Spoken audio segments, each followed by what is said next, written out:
If you had the attention, every single world leader for 5 minutes, what would you tell them about the untapped potential of Africa's youth? If you had the attention of every world leader for 5 minutes, in other words, all the world leaders from all over the world, Russia, China, the United States, Spain, Mexico, everywhere, if you had their attention, what would you tell them about the untapped potential of Africa's youth? Because most of the world doesn't really know anything about Africa, especially, in America especially. America does not know much about Africa. We only know what we see on TV, which is bullcrap.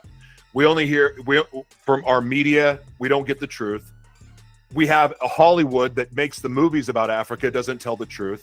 So no one really knows anything about Africa or its youth. You can go through my X, which used to be Twitter feed, and I talk about Africa is when people talk about the next world power, the next dominant continent, the next, the next country to rise. I always talk about African nations, and people laugh at me because they don't know what's really happening in Africa. So why should the world pay attention to the youth of Africa? Africa owns 60% of the world's uncultivated arable land, and then the youngest population on net and the fastest growing digital adoption rate comes from Africa.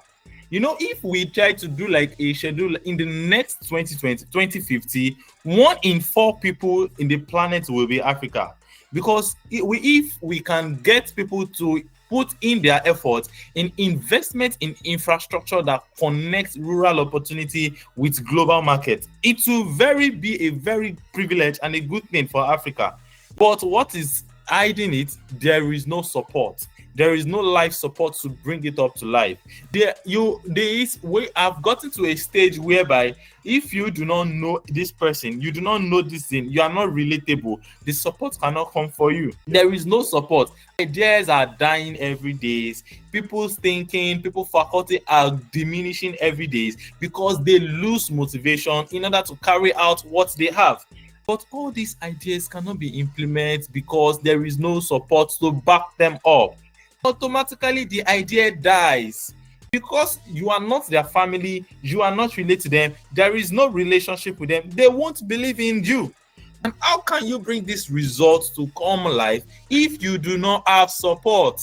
How can you bring these results to come into life if there is nobody for you to back on? That is why you always see most, especially those in the rural area, that they have the idea. Most of the ideas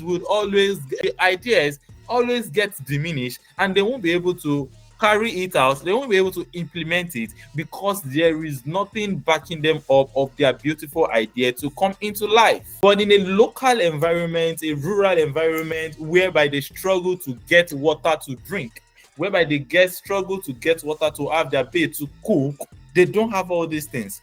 There is no infrastructure, there is no electricity, the roads are not even being marked where anybody can come.